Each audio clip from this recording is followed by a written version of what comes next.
What's up YouTube, CloudMV here, and welcome to our Week 4 match against the Verd, and man, he lived up to it. I'll tell you that much right now. Starting off, I did completely terrible prep work. I had a lot of backdoor prep for Gligar and Ferrothorn, none of which showed. We have a lot of HP Ice, Icy Winds, HP Fires, Heat Wave, etc. But we have Heatran, Gardevoir, Zapdos, Swampert, Fortress, and Mega Beedrill against Tyrantrum, Helios, Starmie, Kyurem Black, Granbull, and Emboar. On the upside, he didn't bring Mega Pinsir, and I am so thrilled because that thing just rips through my whole team. I can't even begin to stress about how that thing rips through my team. It's not even a joke. But let's get in here. I want to clarify. At the time of the battle, it was rushed on both of our ends, I'll admit that. He stated one of his sets was not completed, but he was willing to go with it anyway. And I had a bunch of friends over, so I'm explaining my sets to them as I click Earth Power, and I think to myself, oh my god, my Heatran's dead. We are a Scarfed Heatran. It can do about 60% or higher to his whole team, and I just wasted it there trying to describe the action. So that was a big mistake. So we go into Frank, and I figure there's really no reason to not go for Moonblast. It's gonna hit his whole team really hard. Switches out into Booker T, who's going to eat the Moonblast, and it deals some pretty heavy damage. Good enough to drop him into the yellow. But I don't want to keep Frank in there. Frank's holding a Life Orb, and it's probably going to go for, like, Scald or something. So we switch into Zapdos to take this. And exerting pressure, and he goes for Hydro Pump, which is really nice. I think after the Hydro Pump and the attack, Gardevoir probably would have died. I really don't know why I thought Zapdos was faster. We're looking at a 4-6, and I was staring at my DS just thinking, I lose. I just lost. How am I going to make this differential better? We either need to recover or just scoop it up. So, going into Mega Beedrill, I feel like, excuse me, wow. We go for the Protect, obviously. We're not going to outspeed this Starmie as regular Beedrill. And he reveals the Psy Shock, which is fine. We went for a Pursuit here. I felt like there really wasn't any reason not to. It was either gonna kill it to stay in and kill it to switch. Pursuit Trap. So Starmie goes down. We're looking a little better. 4 and 5. And he goes into Tyler Rex.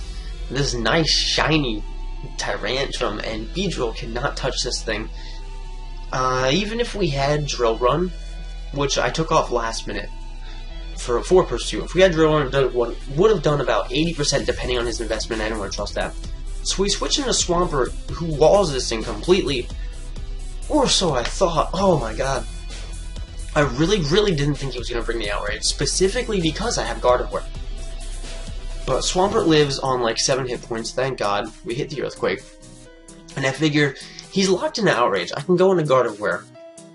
Or I can go into Fortress. This Fortress can tank these hits really well. He's locked in, so you can't switch out. He's going to eat Rocky Helmet damage. And we can set up some rocks. So I figured that was a pretty sweet situation to be in. Tyrantrum does end up killing himself because of our Rocky Helmet. Hitting it twice. Once on the switch in, once on the next turn. But we got our rocks up, and that's perfect. There was no downfall to that at all. And that means Kyurem Black cannot come in with 100% health, and Emboar does eat some of this. Now, I almost switched into Swampert to take this hit, but at the same time, I really needed to save Swampert in case we had trouble with Granbull, because Sludge Wave does do 50-60% to it, and I feel like I might need it. I really thought I'd need it, so I just let Fortress die there. I didn't really see a purpose to keep it on it anyway. But he brings in Brock Lesnar, and we go into Stabby. Now, everyone says Beedrill's got, stereotypical move pool, blah blah blah, you have to waste all on one on Protect. I disagree, because you have situations like this. I had no idea whether this thing was scarfed or not. We went for the protect, and he revealed his leftovers.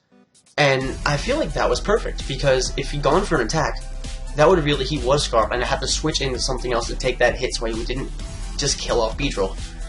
But we go for the U-turn, and I ran the calcs, and surprisingly enough, switching in Frank, he actually doesn't wall, but he eats the hit really, really well. Really well meaning a lot better than I thought. So Kieran Black goes to the Ice Beam, and Gardevoir just eats it up. He's gonna go get some lefty recovery. Goes for another Ice Beam, and I've got my fingers crossed, just holding my head in my hands. We live on 20 HP, just enough to go for the Moonblast, knock out the Kieran Black, and have enough, well, and not die from the Life Orb, basically. So Frank's down to 5 hit points. This Heliolisk, it scares the hell out of me, because I have no idea what item it's holding. It went for a Hyper Voice. Frank died. And at this point, we're looking at a 2-on-2, Heliolisk and Granbull versus Mega Beedrill and Swampert. So I switch into Mega Beedrill, and he withdraws. And if he was Scarfed, he still wouldn't do 100% with a Hyper Voice. So we're going to go for Poison Jab. It does about 200% to a Heliolisk. But Bull Dempsey comes in here, drops our attack, and we go for the Poison Jab. That actually does more than I had calc, which says to me that he doesn't have as much defense investment as I thought. So we do get 2 Poison Jabs off from Bull Dempsey here.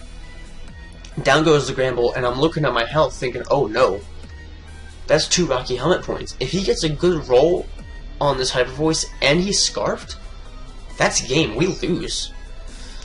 So I'm sweating, and he's not Scarfed. We go for the Poison Jab, knock out Randy Orton, and that is the game right there. And it was crazy how hyper offensive that was.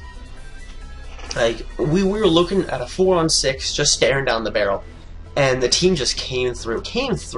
Mega Beedrill getting 3 more kills under his belt, and oh. It was just so nerve-wracking. Verd, seriously, dude, great game. I know you mentioned that you had a choke with Tyrantrum, and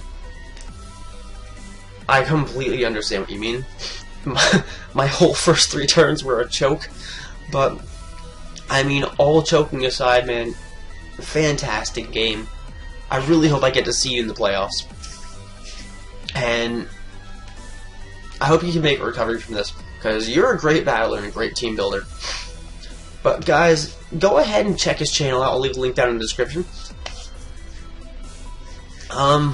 Yeah. So stay tuned for our Week 5 team builder against Yuma and the Chicago Cub Chews. Coming for you, bro. Be ready. But with that, I will leave you to it. Have a great night, guys, and stay frosty.